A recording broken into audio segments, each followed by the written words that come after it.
Welcome to कार्मिक कृत्य Hindi podcast. नमस्कार, आप लोगों का स्वागत है हमारे एक नए एपिसोड में। आज के एपिसोड में हम बात करने वाले हैं एक ऐसी मतलब मेरे पास ना शायद कोई शब्द ही नहीं है उनको बताने का, क्योंकि मैं चाहती हूँ कि आप एक ऐसे माइंडसेट से इस पॉडकास्ट को सुनिए कि शायद आप उनके बारे में ही पहली बार जान रहे हैं। तो आज हम कार्मिक कृत्य पे कोई भी नंबर्स की बात नहीं कर रहे, आज हम किसी ग्रह की बात नहीं कर रहे, बल्कि आज हम बात कर रहे हैं एक ऐसी एनर्जी के बारे में। आज हम बात कर रहे हैं एक ऐसे तत्व के बारे में जिसने मतलब who is the main source of energy, या कह सकते हो आप एक क्रिएटर है हमारे यूनिवर्स के, डिस्ट्रॉयर है हमारे यूनिवर्स के। तो आज हम बात करने वाले हैं हमारे भगवान शिव के ऊपर। तो मैं बहुत ज्यादा एक्साइटेड हूँ। आप सभी लोग, जितने भी लोग कार्मिक कृत्य देखते हैं, उन लोगों को ऑलरेडी मेरे बारे में पता है और वो जानते हैं कि मुझे भगवान शिव की बात करना कितना पसंद है। तो आज जो हमारी गेस्ट है वो भगवान शिव के ऊपर बात करने वाली है, सावन के ऊपर बात करने वाली है, आपको रेमेडीज भी देने वाली है, और यहाँ तक कि हम बहुत सारे उन्हीं से रिलेटेड एलिमेंट्स के बारे में ऐसी डिस्कशन करने वाले हैं जो शायद हो सकता है आपको इंटरनेट पे आज से पहले बहुत कम ही या ना भी मिली हो। तो पहले तो मैं आज आपको हमारे गेस्ट से इंट्रोड्यूस करवाने वाली हूँ। तो आज की जो हमारी गेस्ट है उनका नाम है मोक्षा रामपाल सिंह। वेलकम टू कार्मिक कृत्य मैम। नमस्ते, thank you for welcoming so warmly. तो हमारा पॉडकास्ट शुरू होने से पहले ही हमारी बहुत सारी कन्वर्सेशन हुई है एंड बहुत सारे पॉइंट्स ऐसे थे कि मेरे को ऐसा था कि बस कैमरा ऑन कर दो, क्योंकि मैम के पास इतनी वंडरफुल बातें हैं, इतने अच्छे कंसेप्ट्स हैं। बहुत लोग ना चीज़ों को इतना मुश्किल बना देते हैं कि समझ नहीं आती है, बट मैं बहुत ही ज़्यादा खुश हूँ मैम हमारी जो कन्वर्सेशन हुई है कि आपने हर चीज़ को इतने आसानी से समझाया कि मेरे पास अब बहुत सारे क्वेश्चंस बन चुके हैं आपसे पूछने के लिए। So again welcome back to our show, in fact welcome to our show, and शुरू करते हैं हमारा आज का एपिसोड। सबसे पहले मेरा क्वेश्चन आपसे ये रहने वाला मैम कि भगवान शिव या शिव नाम सुनते ही बहुत लोग इसको भगवान की तरह समझते हैं, बहुत लोग इसी शब्द को एक एनर्जी की तरह समझते हैं। सबका समझने का तरीका अलग है। तो मैं आपसे पूछना चाहती हूँ कि आखिर में इस तत्व का, या फिर मैं कह सकती हूँ भगवान शिव का मतलब क्या है, अस्तित्व क्या है? देखो, अस्तित्व जो भगवान शिव का है वो तो किसी ने नहीं जाना। उनका ना आदि है ना अंत है। तो अगर हम भगवान शिव के बारे में जानना चाहें, तो अगर हम उनके नाम का ही संधि विच्छेद कर दें तो उसमें सबसे पहले तो यही आता है कि शिव, अगर ई की मात्रा हटा दी जाएगी तो वो शव बन जाएगा। तो भगवान जो भोले हैं, जो भोले भंडारी हैं, हमारे नीलकंठ भगवान, इनकी उत्पत्ति का किसी को नहीं मालूम, ना इनकी माता का पता है, ना ही पिता का पता है। ये एक एनर्जी स्वरूप में, ये एक ज्योति स्वरूप में विराजमान है। ठीक है। अब अगर हम ये देखें कि शिव कहाँ से आ गए फिर, तो वो शिव शक्ति के साथ आए हैं। ठीक है, क्योंकि जो ई की मात्रा लग रही है वो माता पार्वती ने, शक्ति ने उन्हें दी है। ठीक है। अब अगर हम देखें कि शिव का क्या रोल है, राइट, तो शिव जी जो है वो, ये पूरी सृष्टि ही वो हैं। ये पूरी सृष्टि ही वो हैं, क्योंकि अगर किसी चीज का अंत नहीं होगा तो वो चलती जाएगी, और हर चीज को चलना, हर चीज की अति बहुत खराब होती है, राइट। तो Shivji ji is there like a full stop. उनको पता है कि कहाँ मुझे किसका समापन करना है, कहाँ मुझे एनर्जी देनी है। तो शिव के बारे में अगर मैं बोलूं तो बहुत कुछ है, उनको नहीं, कुछ चंद शब्दों में नहीं बयां किया जा सकता है। बिल्कुल, बात तो सही है। तो मैम शिव जी के जितने भी भक्त होंगे ना, वो या तो अपने आप को बहुत ही सात्विक प्रैक्टिसेस में देखते हैं या फिर बिल्कुल ही तामसिक एक्टिविटीज में देखते हैं। तो क्या हम ये कह सकते हैं कि ये सही है या ये सही है? देखो, कोई भी भगवान हो वो आपकी आस्था से जुड़ा है, राइट। तो अगर जैसे आपकी आस्था है वो मेन आपका रोल निभाती है किसी भी भगवान से कनेक्ट करने के लिए। तो अगर मैं कहूं कि शिवजी जी तामसिक हैं तो ये मानना भी पूरा सही नहीं है, और अगर मैं कहूं सात्विक हैं तो ये मानना भी बिल्कुल सही नहीं होगा। रीजन मैं आपको बताती हूँ, क्योंकि उनका एक नाम है भोला, भोले भंडारी है। वो सिर्फ आपकी आस्था से कनेक्ट करते हैं। अब अगर आप अपनी आस्था से उन्हें कुछ भी देंगे वो ले लेंगे। उन्होंने तो विष भी धारण कर लिया आस्था की वजह से, ठीक है। तो इसके लिए एक कहानी भी है, स्टोरी भी है, जिसमें कि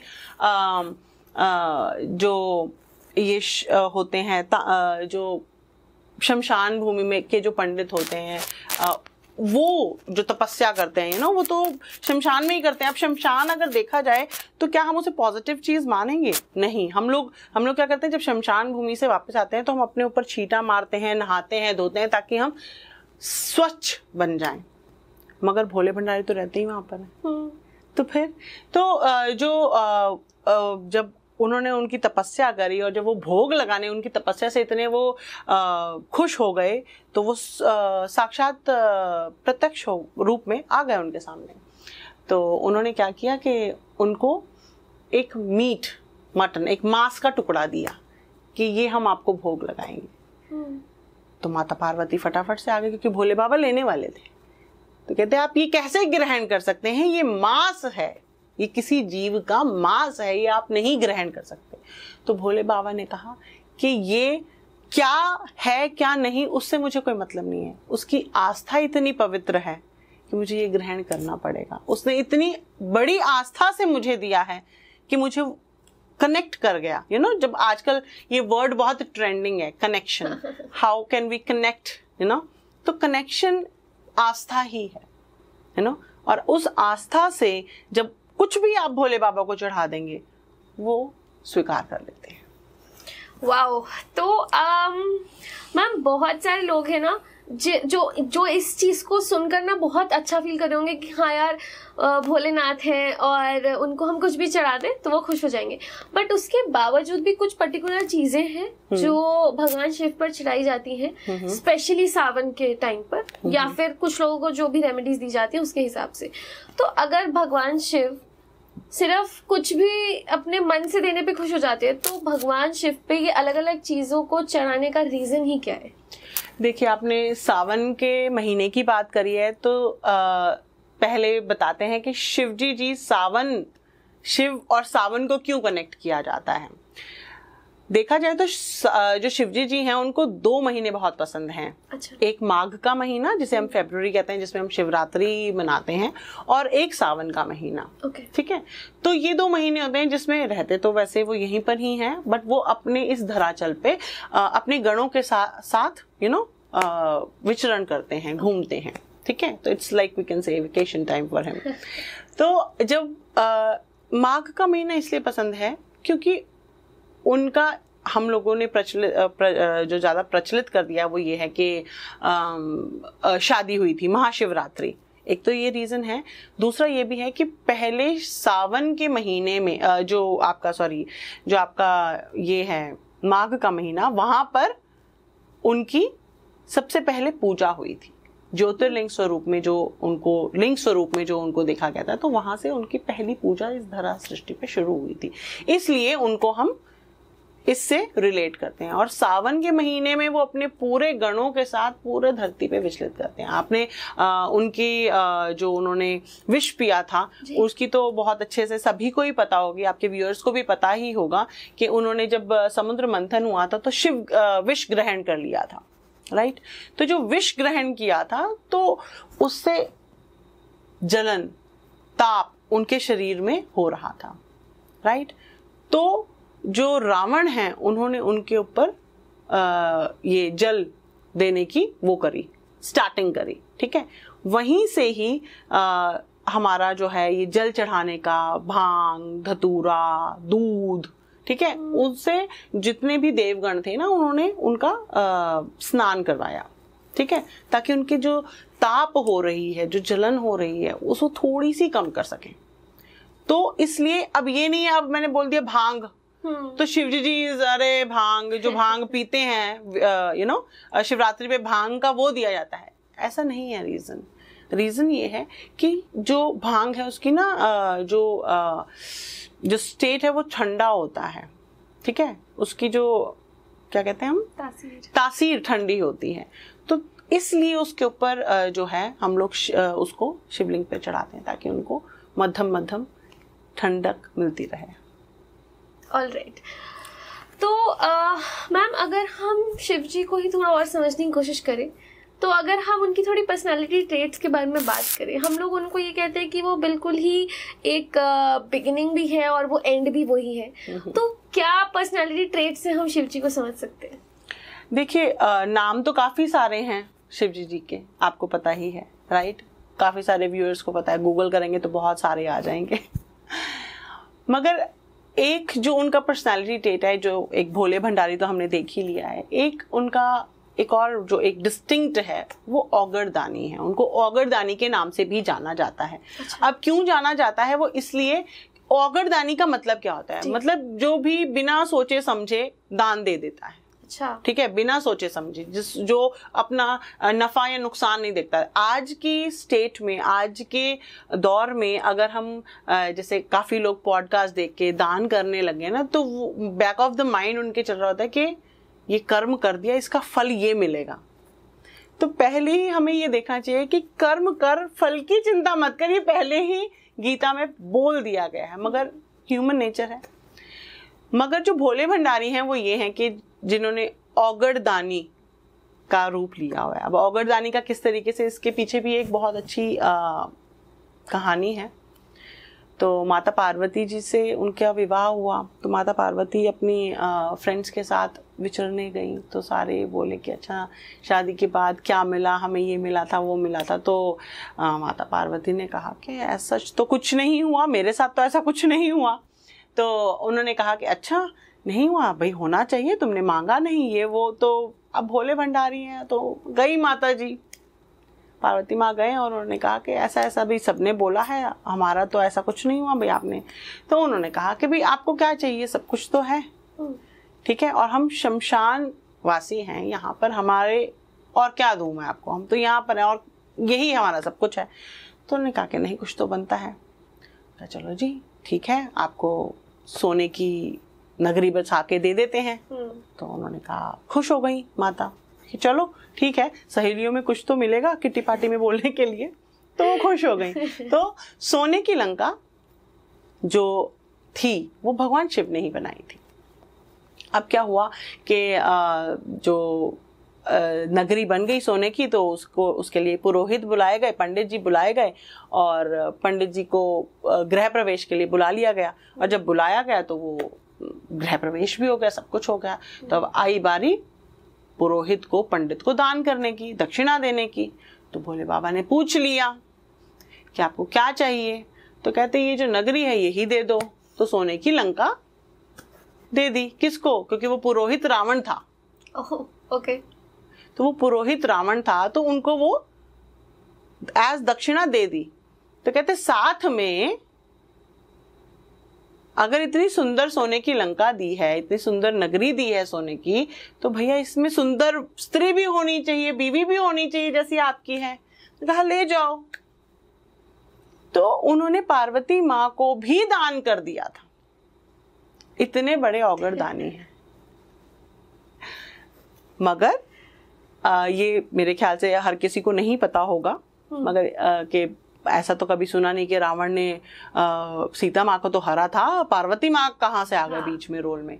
तो फिर जो विष्णु जी थे उन्होंने ये सारी क्रिया देख ली कि रावण ने किस तरीके से भोले बाबा को छल लिया है। तो जैसे ही उन्होंने ये सारी चीजें देखी, वो एक बहुत ही सुंदर स्त्री रूप में आ गए। जैसे उन्होंने मोहिनी रूप धरा था, ऐसे ही यहाँ पर भी आ गए, नॉट एज मोहिनी रूप बट हाँ एक बहुत सुंदर स्त्री के रूप में आ गए। तो जैसे ही वो आए तो उन्होंने कहा कि चलिए नृत्य करने लगे। तो थोड़ा ध्यान भटकाने लगे उसका, रावण का, क्योंकि रावण ने कंधे पे बिठाया हुआ था माँ को। तो उन्होंने कहा कि भाई हटो, हमें जाने दो। तो कहते ये कौन है? कहते ये शिव पत्नी पार्वती है, जिसे शिव जी ने खुद मुझे दान किया है। तो उन्होंने कहा कि दान किया है, ऐसा तो कहते ये कहाँ से आ गई? जो पार्वती हैं उनके तो आने में ही मतलब कोसों मील से इतनी अच्छी सुगंध आने लगती है। और फॉर डिजीविंग हिम जो विष्णु जी थे उन्होंने क्या किया कि दुर्गंध उत्पन्न कर दी उनके शरीर से। कहते इनकी तो दुर्गंध आ रही है, तो ये माँ पार्वती नहीं है, उन्होंने आपको छल लिया। अब रावण सोच में पड़ गया कि ऐसा हो गया, क्योंकि दुर्गंध तो आ रही थी। माता पार्वती शांत बैठे हुए थे।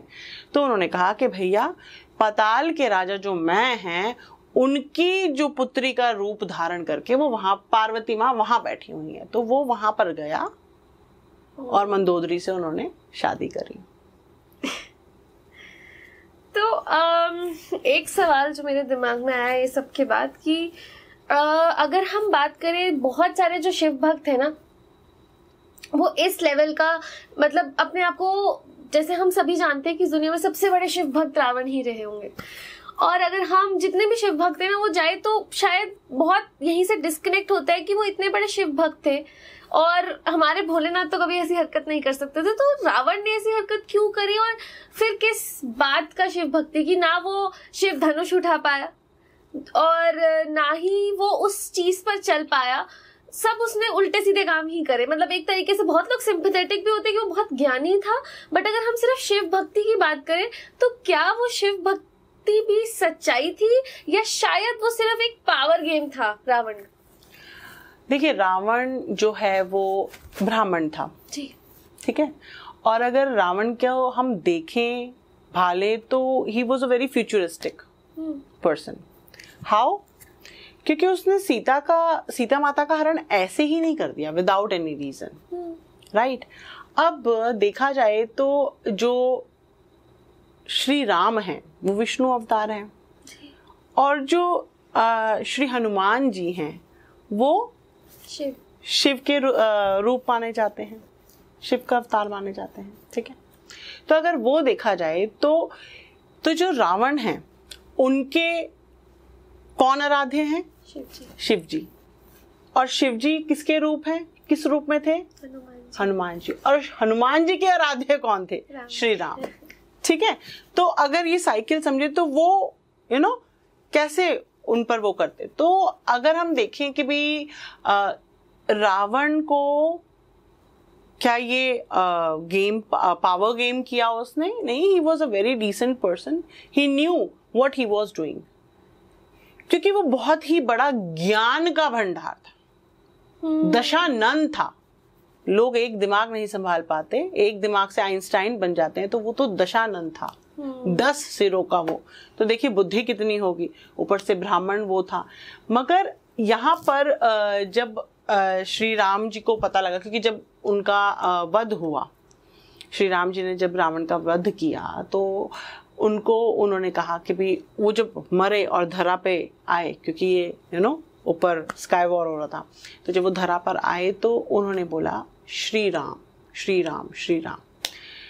तो फिर राम जी ने उनसे पूछा कि ये तो मतलब क्यों, ऐसा क्यों किया आपने, आप ये मारना ही क्यों, आपने मेरे से मरना ही क्यों चाहा? क्योंकि श्री राम तो विष्णु अवतार थे, तो उनकी तो दोस्ती में भी वो चीज आ सकती थी, राइट। उनके तो जो जिसे कहते हैं पास से भी गुजर गया, तो उनका ऑरा इतना स्ट्रांग था कि तो वो वैसे ही मुक्ति पा गया। तो उन्होंने कहा कि अगर मैं तुमसे दोस्ती करता तो ही वाज लाइक कि और मुझे ज्ञान आ जाता, मगर मैं इसको खत्म करना चाहता था। मैं मोक्ष की प्राप्ति, ज्ञान से मोक्ष की प्राप्ति करना चाहता था, so that I can be there in that law, परमात्मा में रहना चाहता हूं, अपनी आत्मा को उस परमात्मा स्वरूप में रखना चाहता हूं। तो ये मेन इसका वो था। ऑलराइट, तो अगर हम बात करें, हमारा जो सावन का महीना शुरू होने वाला है, हाँ जी, तो मैम सावन के महीने में बहुत सारे लोग दिल लगा के शिव जी की आराधना करते हैं, शिव जी की पूजा करते हैं। तो क्या कोई सही तरीका होता है इसके पीछे भी? देखिए, भक्ति का कोई तरीका नहीं होता। मैंने क्या कहा शुरुआत में ही कि भगवान शिव, कोई भी भगवान आपकी आस्था से रिलेट करता है, द वे यू कनेक्ट। तो अगर आप कनेक्ट कहाँ कर रहे हैं, अब जैसे हम कहते हैं हमें सुच्चे होके करना चाहिए, नहा धो के, पवित्र होके, मगर पवित्र होने का क्या मतलब है? क्या पॉटी उस समय हमारे पेट में नहीं रहती? राइट, हमारे वो विचार वहां नहीं रहते। तो पवित्र होने का मतलब जो होता है वो थॉट्स से पवित्र होने का मतलब होता है। It is not the purification of the body, it is the purification of the soul. तो जहां आप अपनी सोल को प्योरीफाई कर देते हैं, वहां you directly connect with him. जो इतने साधु होते हैं, बाबा होते हैं, जो इतनी इतनी घोर तप करते हैं, क्या वो डेली नहाते हैं कि नहीं नहीं मुझे तप पे बैठना है, पहले मैं नहाऊंगा और फिर जाऊंगा? नहीं, ऐसा नहीं है। और सावन का जो महीना है, वही बात आ गई कि जहां पर हमने कहा कि उनका जो नीलकंठ रूप है, उसको, उसमें से जो ताप उनके शरीर से निकलता है, तो उसको जो वो शांत करने के लिए हम चढ़ाते हैं, तो जलाधार डालते हैं उन पर। जलाधार इज दैट जो एक पानी का मटका हम रख देते हैं जिसमें से एक दो ड्रॉप गिरता रहता है, वो इसीलिए गिरता रहता है। और सावन जब एक चीज प्रिय है, सावन का महीना, क्योंकि उन्हें पता है कि अच्छे से मुझे वो किया जाएगा, मेरे ताप को शांत किया जाएगा, तो हाँ, सावन के महीने में आप बहुत ज्यादा असीम कृपा भगवान शिव की पा सकते हैं। मैं ये नहीं कहूंगी कि सिर्फ सावन के महीने में, हर पल आप पा सकते हैं उनकी कृपा। मगर हाँ, अगर आप सावन को देखें तो उसमें अगर आप उनको जल चढ़ाएं, क्योंकि वो अपने गणों के साथ धरती पे विचरने आते हैं। अब आप देखेंगे कि जैसे ही सावन शुरू हो जाता है तो सावन में क्या आते हैं? कीड़े मकोड़े, ये सब अपने, तो ये कौन है? तो ये कहते हैं कि जो शिव जी हैं वो अपनी जो जटाएं हैं वो खोल देते हैं, तो ये जो सारे उसमें होते हैं ना, ये सब बाहर निकल आते हैं। ठीक है, तो वो एक सिंबल है, राइट? ये एक सिंबल है कि हाँ, भगवान शिव आ रहे हैं। देखो, मानो तो सब कुछ, ना मानो तो कुछ भी नहीं। तो इसलिए ये सावन का महीना इसलिए पायस रहता है कि उनको वो विचरते हैं, तो हम उनसे जल्दी कनेक्ट हो जाते हैं, वरना वो अपनी समाधि में बैठे हैं तो फिर, है ना। तो मैम बहुत सारे ना लोग होते हैं जो कावड़ लेकर जाते हैं सावन के दौरान, एंड अगर हम बात करें उनके लिए भी अगेन, क्या इस चीज के पीछे बहुत बड़ी कह सकते हो कि आप इम्पोर्टेंस है, महत्व है इस चीज के पीछे, या फिर ये उन लोगों के लिए भी सिर्फ एक एंटरटेनमेंट है? नहीं, बिल्कुल आस्था से जुड़ी हुई कोई भी चीज एंटरटेनमेंट नहीं कही जा सकती है। इट इज प्योर आस्था। ये आपका कनेक्शन गॉड के साथ बताते हैं। जो इंसान इतनी दूर चल के पैदल छम छम छम छम करते हुए, क्योंकि वो घुंघरू बांधते हैं अपने पैरों में, और कावड़ इतने भारी भारी होते हैं, और यहाँ से हरिद्वार और हरिद्वार से यहाँ तक आना not an easy task, not at all, right? तो ये सिर्फ आस्था ही है। और फिर वहां से जो वो गंगा जल लाते हैं, और उसकी गंगा जल की जो धार वो शिव जी के ऊपर चढ़ाते हैं ठंडी ठंडी, तो उससे आप ये कभी भी कर सकते हैं। ठीक है, इसका ये नहीं है। बट हाँ, सावन का, क्योंकि उनका, ये हमारी मान्यताएं हैं कि सावन का महीना उन्हें बहुत प्रिय है, इसलिए हम उसमें वो चीज वो आस्था से करते हैं, और आस्था जो है वो कनेक्ट करती है। कोई इसका स्पेसिफिक वो अगर मैं कहूँ तो ये हम नहीं मान सकते, क्योंकि आई बिलीव कि आप गॉड से कभी भी कहीं भी कनेक्ट कर सकते हैं, राइट नाउ ऑल्सो। सही बात है। तो हमने जिससे बात करी कि जितने भी जेंट्स लोग होते हैं वो ज्यादातर कावड़ करते हैं, और जितनी भी फीमेल्स होती है वो सावन के व्रत रखने में बहुत भरोसा रखती है।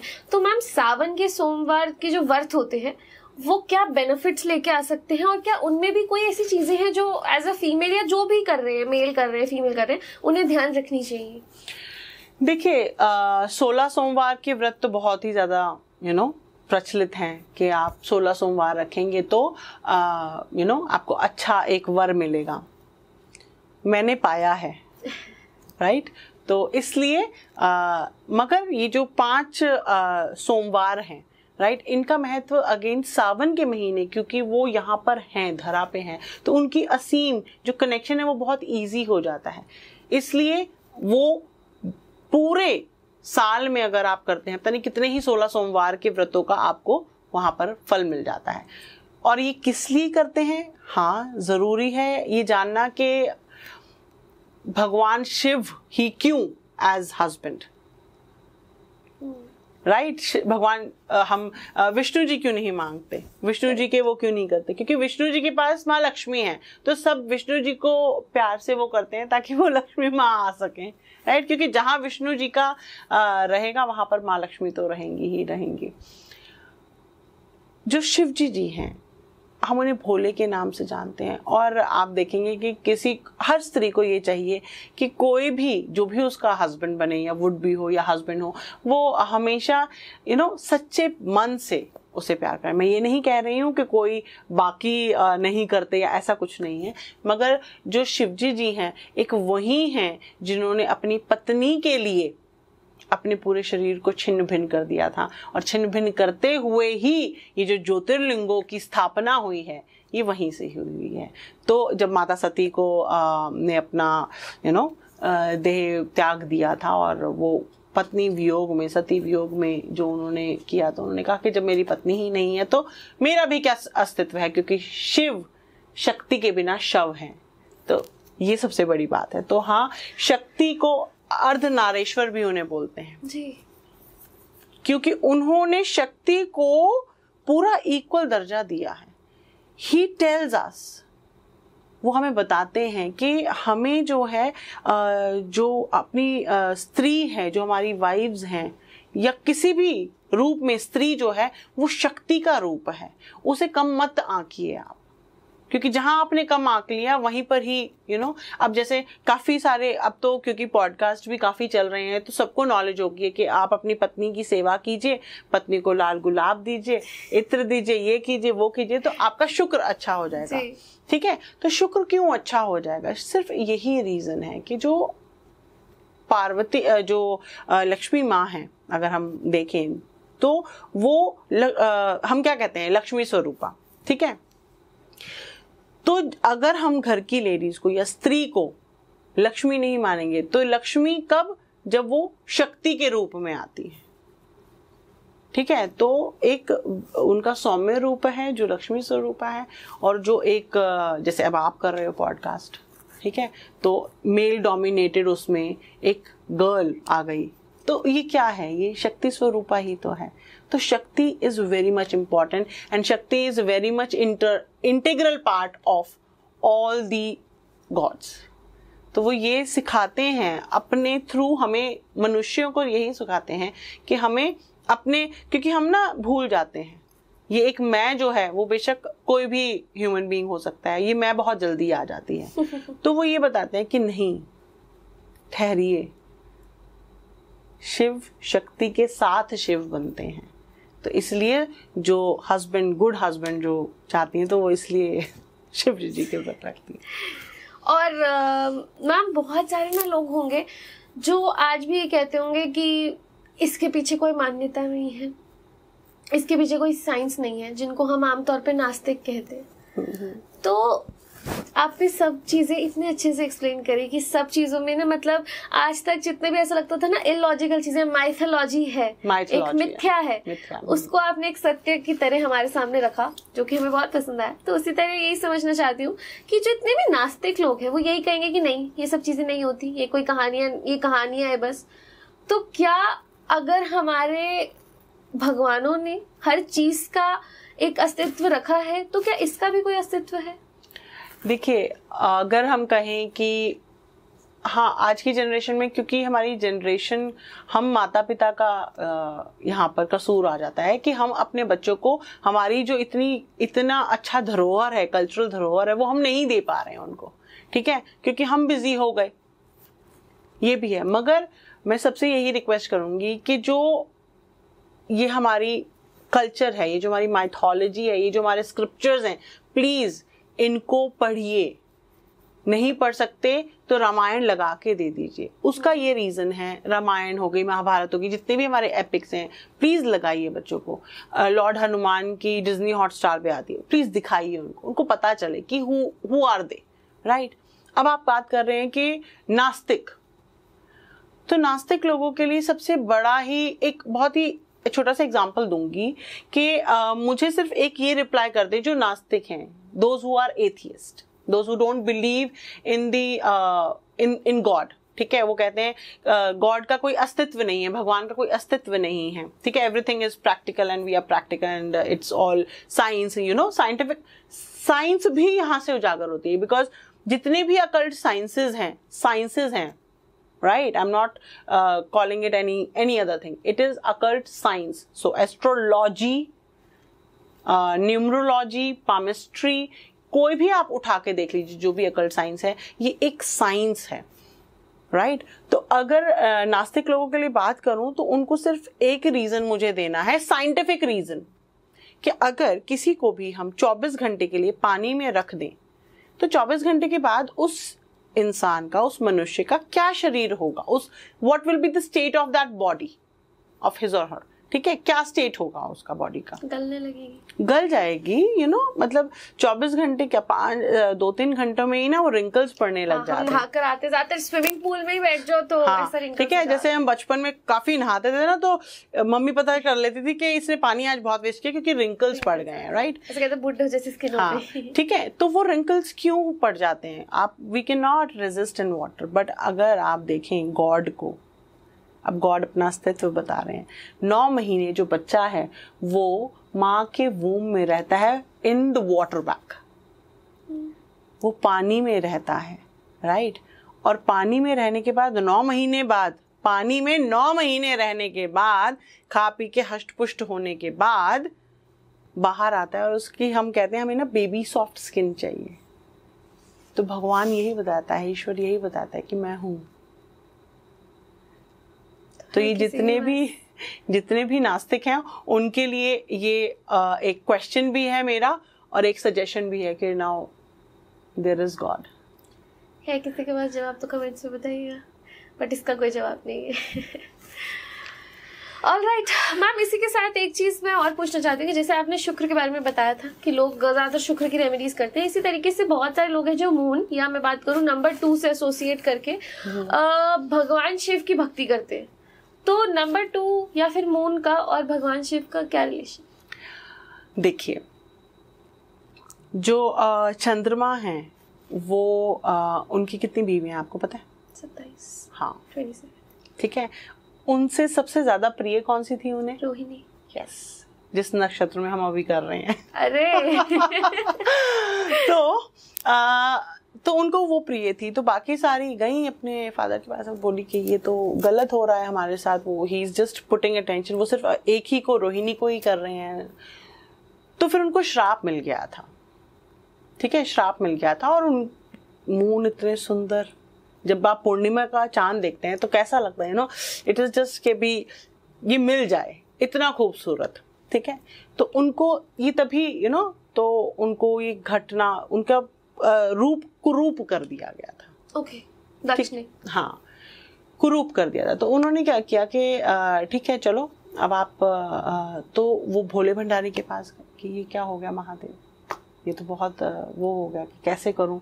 तब फिर उन्होंने अपने सिर पे धारा था और उन्हें चंद्रशेखर का भी नाम दिया गया। और फिर उन्होंने कहा कि शुक्ल पक्ष में जैसे बढ़ता रहेगा तुम्हारे वो बढ़ता जाएगा, और जैसे ही क्या कहते हैं वो बढ़ता जाएगा, ठीक है, उनका जो रूप है वो बढ़ता जाएगा, और जो हमारा क्या कहते हैं कृष्ण पक्ष है उसमें उनका वो घटता जाएगा। तो ये था कि उनको उस चीज से पूरी तरीके से नहीं, क्योंकि श्राप कभी आप पूरी तरीके से खत्म नहीं कर सकते, उसका थोड़ा सा हम इंटेंसिटी कम करते हैं। तो भगवान शिव के पास वो था पावर, तो उन्होंने कर दिया। अब number 2 is governed bye moon, ठीक है। तो उनके जो गुरु हैं, जो उनके जो राशि के वो होते हैं, नंबर 2 के जो वो होते हैं वो मून होते हैं, प्लैनेट, गवर्निंग प्लैनेट मून होते हैं। तो अब इसमें अगर हम देखें तो जिस तरीके से मून घटता और बढ़ता है ना, वैसे ही नंबर 2 जो होते हैं, though they are very creative, very beautiful and very emotional people, उनको ना अंदर से ये इंस्टेबिलिटी इंटरनल जरूर रहती है। कभी वो बहुत ज़्यादा इलेटेड हो जाते हैं और कभी वो बहुत ज़्यादा ना डिप्रेसिव मोड में हो जाते हैं। तो I guess you can connect it very well because you are number 2। तो जैसे कुछ भी नहीं है तो फिर भी हम राजा हैं, और अगर सब कुछ है तब भी कुछ भी नहीं है, वैसा समटाइम्स ऐसा रह जाता है। तो शिव पर जल चढ़ाने से, क्योंकि वो चंद्रशेखर हैं, उन्होंने चंद्रमा को धारा हुआ है, तो हमारा जो मून है वो काफ़ी हद तक स्टेबल रहता है, क्योंकि मून जो है वो लिक्विड को, पानी को दर्शाता है। हमने ज्योग्राफी में पढ़ा था मून टाइड्स जो होती हैं, नाइट, हाँ, तो वो मून करता है, तो वो मून अट्रैक्ट करता है जो हमारी नाइट टाइड्स होती हैं और जो हमारी डे टाइड्स होती हैं। तो ये सारी चीज़ें, तो if you see scientifically you will get reason for everything. हमें हर किसी चीज का रीजन मिल जाएगा। एग्जैक्टली। तो मैम डेफिनेटली हमारी ऑडियंस को सब कुछ बहुत पसंद आया, पर हमारी ऑडियंस का ना एक प्लस पॉइंट होता है कि हमें कुछ एक टेक अवे मिल जाए। तो सावन का महीना, तो कोई सावन की स्पेशल रेमेडी आपकी तरफ से हमारी ऑडियंस के लिए? बिल्कुल बिल्कुल, ये तो देनी बनती है। ये ट्राइड एंड टेस्टेड है बाय मी। भगवान भोले की असीम कृपा है और मैं चाहती हूँ वो हर किसी पर बरसे। तो सावन के महीने में मैं ये जेनरिक रेमेडी दे रही हूँ जो कि हर कोई कर सकता है, not as according to any राशि या नंबर के हिसाब से नहीं है, ये हर कोई कर सकता है। प्लीज जाइए इस सावन में, मैं कहूँगी प्लीज जाइए इस सावन में शिव जी के मंदिर और पहले उसे धोइए, अच्छे से सफाई कीजिए उसको, और फिर एक गुलाब का इत्र ले लीजिए, अच्छे से नहलाइए शिव भगवान को भी, शिव परिवार को पूरे अच्छे से करिए, सब कुछ करिए, और सिर्फ एंड में आपने क्या करना है कि गुलाब का इत्र ले लेना है। तो जो चाहते हैं ना कि बस धन छमाछम बरसे, तो ये सबसे बड़ी वो है कि जैसे आप इत्र डालेंगे नहलाकर, जैसे हम लोग परफ्यूम लगा लेते हैं और फिर खुशबू हम अपने ऑरा में ही हो जाते हैं, ऐसे ही उनको लगाइए और फिर देखिए कि जिस तरीके से भगवान शिव महकेंगे वैसे ही वो आपके पूरे जीवन को महका देंगे। Wow, so I think so कि हमारी जो कन्वर्सेशन है वो नेवर एंडिंग है। मुझे नहीं लगता हम भगवान शिव पे बात कभी बंद कर सकते हैं। आदिनांत। बिल्कुल, बट कुछ चीजें हैं जो हम आपके लिए और लाना चाहेंगे, बट उसके लिए आपको हमारे को कमेंट करके बताना पड़ेगा। आपको कमेंट्स में बताना पड़ेगा और क्या क्या जानना चाहते हैं आप भगवान शिव के बारे में। एंड बहुत बहुत धन्यवाद मैम, मुझे बहुत अच्छा लगा आपसे शिव जी के बारे में बात करके। सेम हियर, एंड होप लोगों को भी ये पसंद आया, और जो हमने एथियस्ट के लिए बोला है, नास्तिक के लिए बोला है, और जो हमने साइंटिफिक चीजें दी हैं वो जरूरी उस पर विचार करें। एंड उसी के साथ आज का एपिसोड खत्म करते हैं। आप लोग जरूर कमेंट्स में बताइएगा क्या क्या पार्ट्स आपको सबसे बेस्ट लगे।